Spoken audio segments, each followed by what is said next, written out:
Selamat datang kembali. Hari ini kita mau bedah satu sumber penting nih, judulnya Buku Panduan Penggunaan Generative Artificial Intelligence pada Pembelajaran di Perguruan Tinggi. Iya, ini keluaran Dikti-Ristek, Kemendikbud-Ristek tahun 2024 ya. Betul.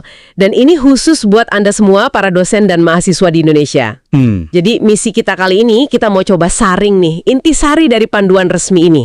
Apa aja sih peluangnya, terus risikonya, sama prinsip etis utama yang perlu Anda pahami gitu ya waktu pakai teknologi macam ChatGPT, Gemini, atau Midjourney di kampus. Oke, siap kita bedah. Mari kita telusuri bareng.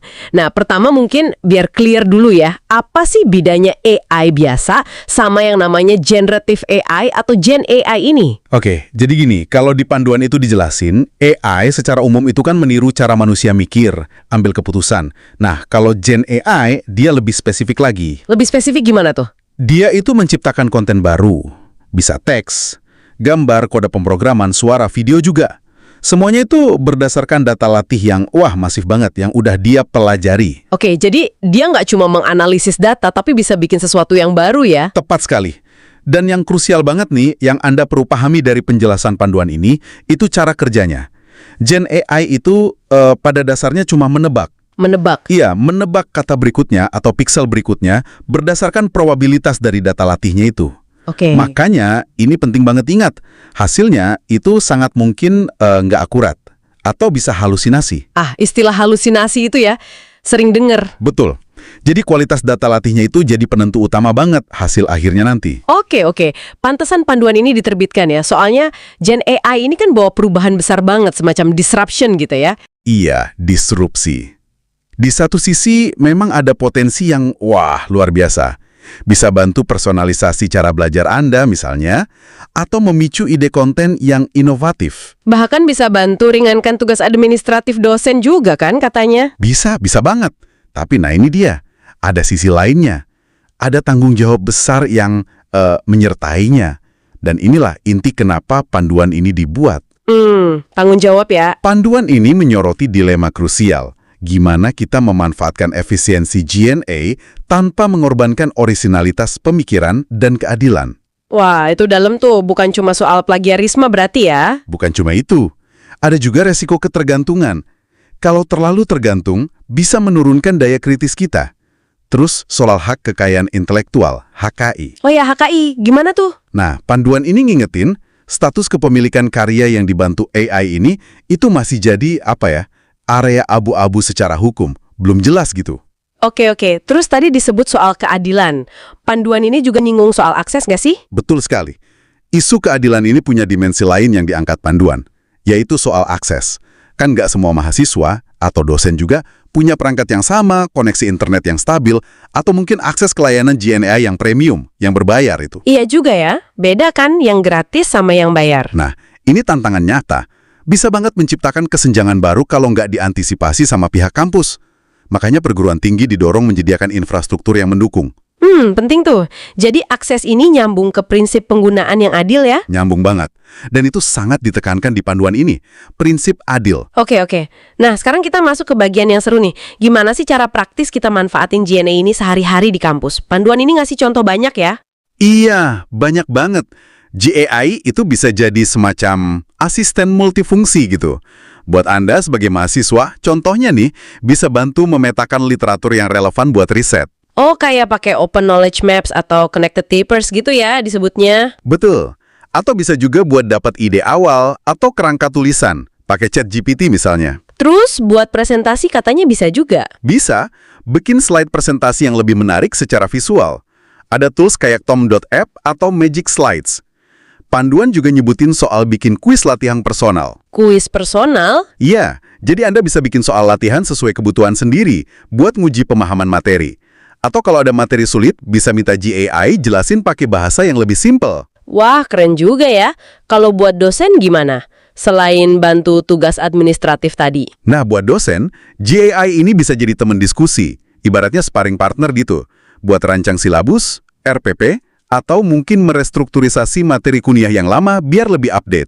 Bikin soal ujian juga bisa? Bisa banget. Bahkan bisa bantu bikin variasi soal. Atau bantu mengelompokkan mahasiswa berdasarkan profil atau gaya belajarnya. Wah, potensinya emang banyak banget ya kelihatannya. Tapi, tadi kan kita udah singgung soal tanggung jawab nih. Gimana panduan ini ngarahin kita biar pakainya tetap etis? Nah, ini bagian krusialnya. Panduan ini garis bawahi beberapa prinsip inti. Ada 10 sih totalnya, tapi bisa kita rangkum jadi beberapa kunci utama buat Anda pegang. Oke, apa aja tuh intinya? Pertama, keamanan dan keselamatan. Artinya, Anda perlu evaluasi dulu risikonya sebelum pakai alat JAI tertentu, jangan asal pakai. Sip. Terus? Anggap 100% akurat atau bebas dari bias yang mungkin tersembunyi di data latihnya. Jadi nggak boleh telan mentah-mentah ya hasilnya? Jangan sama sekali. Harus dievaluasi kritis. Oke, selain itu apa lagi pegangannya? Prinsip penting lainnya itu transparansi. Sebisa mungkin pakai alat yang cara kerjanya jelas. Dan yang paling penting, jujur kalau Anda memang pakai bantuan Gen AI. Kasih atribusi yang semestinya. Oh, jadi harus disebutin gitu ya kalau pakai bantuan AI? Idealnya begitu terutama untuk karya akademik.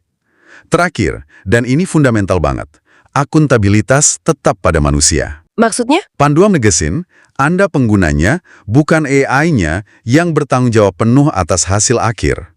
Mau itu tulisan, keputusan, atau apapun yang Anda buat pakai bantuan Gen AI.